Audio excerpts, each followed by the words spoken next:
बच्चे दिल की सच्ची। ये कहानी एक बार ज़रूर सुनिए, आप अंदर से मोटिवेट हो जाएंगे। और प्लीज़ मेरे चैनल को लाइक एंड सब्सक्राइब कीजिए। थैंक्स फॉर वॉचिंग, लास्ट तक ज़रूर देखना। एक बार एक छोटी सी बच्ची हाथ में मिट्टी की गुल्लक लेकर के भागती हुई एक दवाई की दुकान पर गई। वह काफ़ी देर तक दुकान पर खड़ी रही, लेकिन दुकानदार का ध्यान उसकी तरफ नहीं गया, क्योंकि और भी बहुत सारे लोग वहाँ पर खड़े हुए थे। उसने दुकानदार को बुलाया, लेकिन वहाँ पर भीड़ इतनी थी कि दुकानदार का ध्यान उसकी तरफ नहीं गया और ना ही किसी और का। और फिर उस बच्ची को गुस्सा आया, तो उस बच्ची ने अपनी मिट्टी के गुल्लक को काउंटर पर जोर से रख दिया, जिसके बाद में जो दुकानदार था, जितने भी लोग थे, सभी लोग बच्ची की ओर देखने लग गए। और फिर उस दुकानदार ने उस बच्ची से पूछा कि क्या चाहिए, तो वह बड़े भोलेपन से बोली कि चमत्कार चाहिए। यह सुनकर दुकानदार को और वहाँ खड़े लोगों को समझ नहीं आया कुछ। और फिर दुकानदार बोले, बेटा, यह चमत्कार नहीं मिलता। तो बच्ची को लगा कि दुकानदार झूठ बोल रहा है, और बच्ची ने कहा, मेरे पास बहुत पैसे हैं, बताओ आपको कितने चाहिए, लेकिन मैं आज यहाँ से चमत्कार लेकर जाऊँगी। तो वहीं काउंटर के पास एक और व्यक्ति खड़ा था, तो उसने पूछा कि बेटे, तुमको क्यों चाहिए चमत्कार।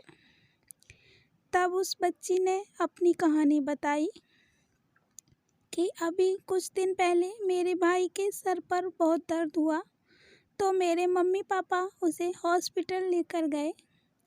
कई दिन तक मेरा भाई नहीं आया। मैंने कई बार अपने पापा से पूछा, लेकिन उन्होंने नहीं बताया। उन्होंने बार बार यही कहा कि वो आ जाएगा, आ जाएगा, कल आ जाएगा, लेकिन वो आ ही नहीं रहा था।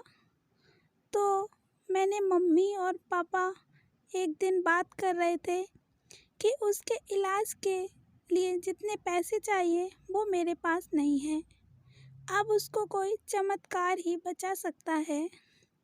तब मुझे लगा कि अगर मेरे पापा के पास इतने पैसे नहीं हैं तो क्या हुआ, मैंने जितने भी पैसे जोड़ रखे थे वो सारे लेकर के इस दवाई की दुकान में आई हूँ। तो फिर उस आदमी ने पूछा, कितने पैसे हैं तुम्हारे पास। ये सुनते ही उस बच्ची ने अपनी गुल्लक उठाई और ज़मीन पर पटक के तोड़ दी और पैसे गिनने लग गई। बाकी सब लोग खड़े होकर के उसे देख रहे थे। फिर सारे के सारे पैसे उसने हाथ में लिए और बोली, मेरे पास पूरे 19 रुपए हैं। वो जो आदमी वहाँ खड़ा था वो थोड़ा मुस्कराया और बोला, अरे, तुम्हारे पास तो पूरे पैसे हैं, इतने का ही तो आता है चमत्कार। ये सुनकर के वो बच्ची खुश हुई और बोली कि चलो मैं आपको अपने पापा से मिलवाती हूँ। बाद में पता चला कि वो आदमी कोई आम आदमी नहीं था, बल्कि एक बहुत बड़ा न्यूरो सर्जन था, और उसने सिर्फ 19 रुपए में उसके भाई की सर्जरी करी और वो कुछ दिन बाद ठीक हो गया और घर आ गया।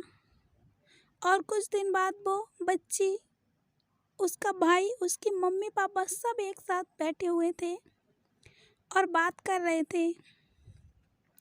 तभी उसकी मम्मी ने उसके पापा से पूछा कि अब तो बता दो कि ये चमत्कार आपने किया कैसे। तो उन्होंने अपनी बेटी की तरफ देखा और बोले, ये चमत्कार मैंने नहीं, इसने किया है। तो इस कहानी से हमें यही शिक्षा मिलती है दोस्तों, कि हमें कभी हार नहीं माननी चाहिए, कि सारी प्रॉब्लम्स का कोई ना कोई सॉल्यूशन ज़रूर ही निकल आता है। Thanks for watching.